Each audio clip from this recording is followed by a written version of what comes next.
que eu quero saber de vocês agora é sobre a segunda parte. Então, primeiro ele fala de pessoas disciplinadas, líderes nível 5, primeiro quem, depois o quê.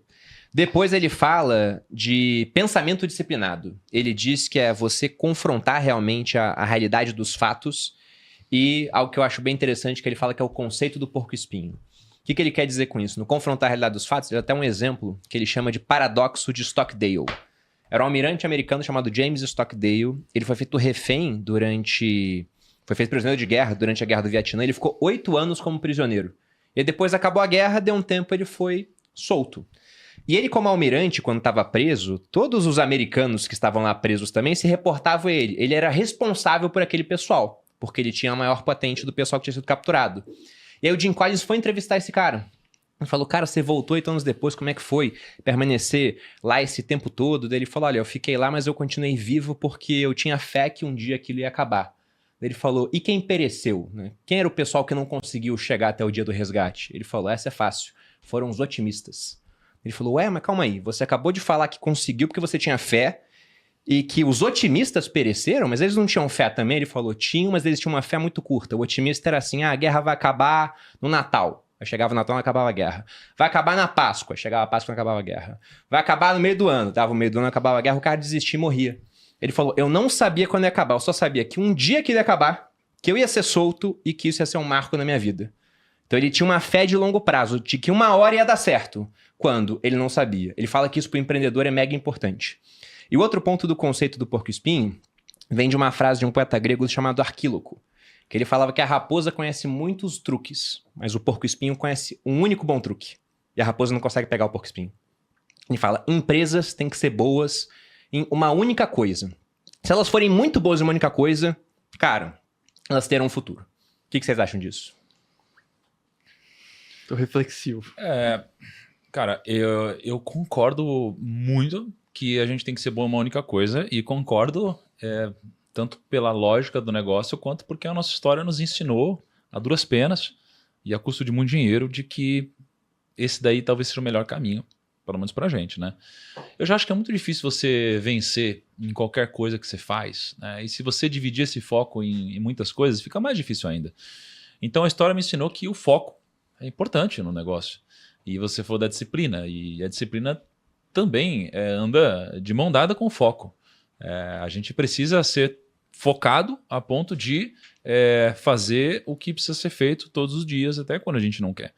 E eu tenho experimentado isso na minha vida nos meses mais recentes com a academia, né? Ontem eu acordei sem a mínima vontade de ir para a academia.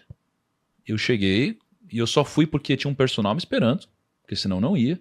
Eu cheguei quase que xingando o personal. No meio do treino eu queria ir embora. Eu tava desesperado.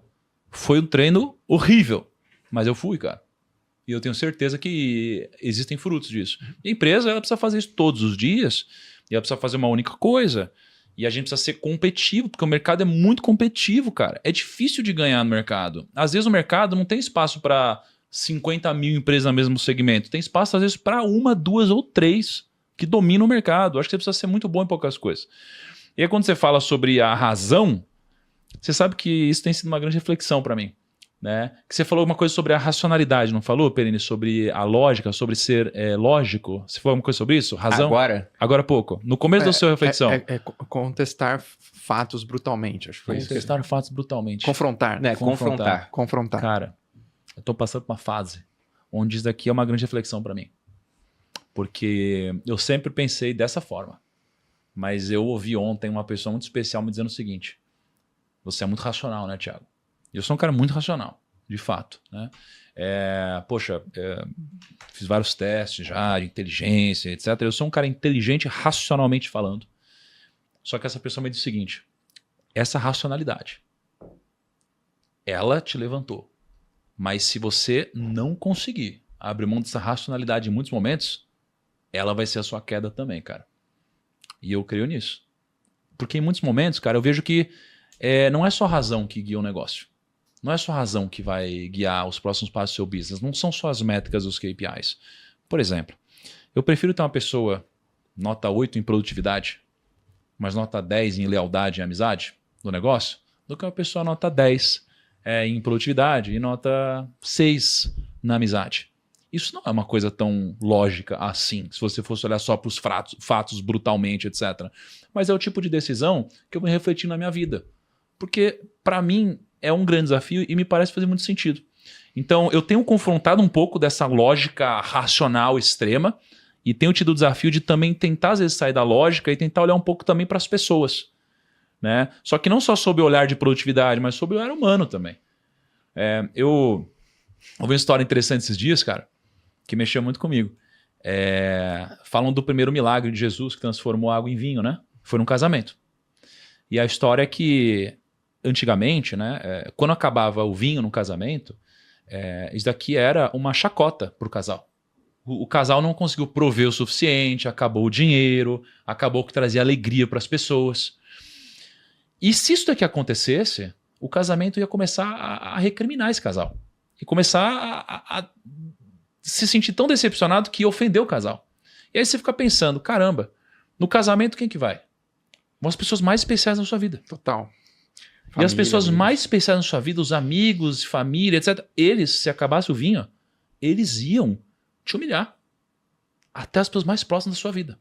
Mas naquele casamento, tinha uma pessoa, que era Maria, mãe de Jesus, que pediu para o seu filho fazer um milagre. Ele fez o milagre e transformou água em vinho. E quando eu li para isso, eu percebi o seguinte: a gente precisa de mais Marias na nossa vida. Porque tem pessoas que se aproximam da gente pensando no que a gente pode entregar de volta. Inclusive pessoas muito próximas da gente.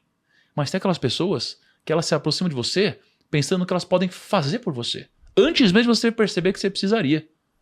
Para que você não passe por algum momento de frustração como esse.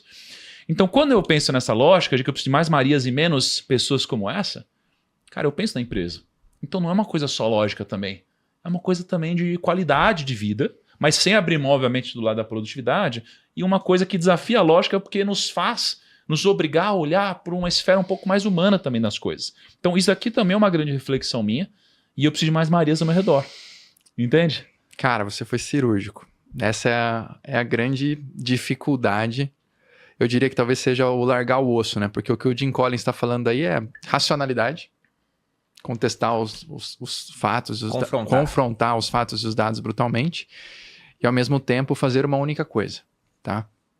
Isso envolve disciplina, envolve você largar uma série de paixões para trás. Você cria um projeto, você começa uma iniciativa na sua empresa, o produto é maravilhoso, mas ele não entrega o resultado que outros tantos entregam e você tem que largar aquilo. E quando isso envolve um propósito, é muito difícil as pessoas largarem isso. Então é uma decisão fria, o que ele está falando. Calculada, racional, mas que de fato faz. As empresas que seguiram essa disciplina tiveram o crescimento que ele fala. Mas acho que talvez essa seja a maior dificuldade de um empresário, é largar projetos que ele é apaixonado, largar linhas da sua DRE que estão andando de lado porque ele é apaixonado naquilo, ele quer fazer aquilo dar certo. Só que tem outras tantas que ele não tem tanta paixão e que tem potencial de crescimento muito maior e ele simplesmente não vai para lá por causa disso. Então, na minha opinião, é uma das decisões mais difíceis porque envolve amor a algo, paixão e propósito a algo frente a um direcionamento. E tem uma outra reflexão importante, que é um cuidado que eu trago em relação a essa frente dele, que se você fizer apenas uma coisa também, você se torna mais frágil sob uma ótica setorial, por exemplo. Então a gente esquece que existe o conceito de inovação no mundo. Você pega uma Ambev que de repente monta um Zé Delivery dentro da estrutura dela, cujo objetivo principal dessa iniciativa, se o Zé Delivery der R$0 de receita para a Ambev, ele está entregando a coisa mais valiosa que a Ambev precisa, que é entender o perfil do consumidor da Heineken. Então ele tem um propósito, tem uma iniciativa ali. A iFood, por exemplo, tem o que eles chamam de jet skis. Tem um pedaço dentro da estrutura pensando o futuro daquilo. E pode ser que um dia, ninguém sabe, pode ser que acho muito difícil, tá? Mas pode ser que um dia o Zé Delivery seja maior do que a Ambev.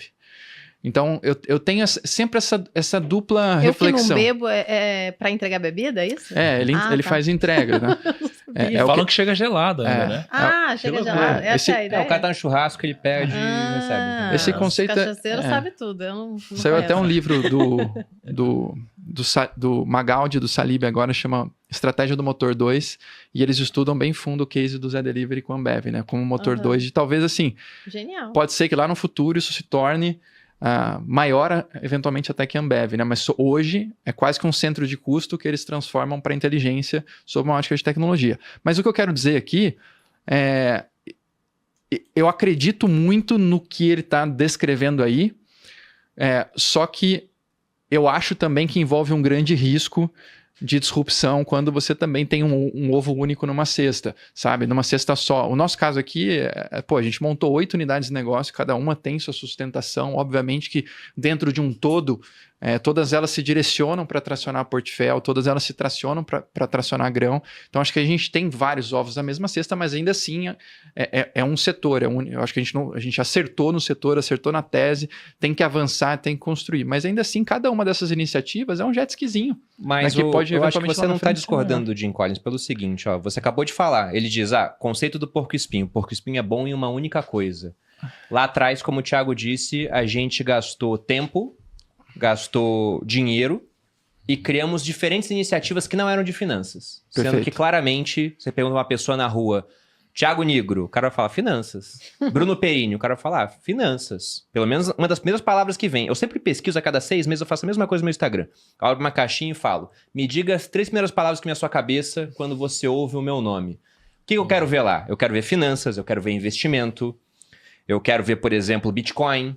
Eu sei que vai aparecer filosofia, estoicismo, Sêneca, muito nome da Malu? Sei, porque isso está associado à minha imagem. Mas eu tenho que ver finanças. Perfeito. Sabe o que eu nunca vi lá? Programação. E a gente, uma época, lançou uma plataforma de programação que depois o grupo vendeu. Então, por isso que desde o dia 1, aliás, desde o dia 0, né? Antes da ideia estar pronta, assim, começou a discutir, eu falei, eu sou contra. Mas no final, acabou que lançou, apoiamos a iniciativa, mas eu falei, cara, isso aqui, esse dinheiro na mesa, eu acho que não é pra gente. Hoje, os negócios do Grupo Prima, olha assim, por mais que a gente tenha vários negócios, todos, como você disse, eles estão direcionados para a mesma coisa. Eles conversam, eles estão numa direção. Então, quando o Jim Collins fala, por exemplo, do porco-espinho, não diz para você fazer uma única coisa de projeto. Você pega uma montadora de automóveis, os caras podem ter 20 carros diferentes. Um é para um público que tem um bolso menos fundo, o outro é para o cara que tem muito dinheiro, né? Vai ter a parte de manutenção do veículo, etc. Mas no final, né? Agora, programa de aluguel, não precisa mais comprar, você aluga direto na montadora. Mas no final ele fala, o nosso negócio é carro. Então, Perfeito. acho que esse é o principal ponto do porco-espinho.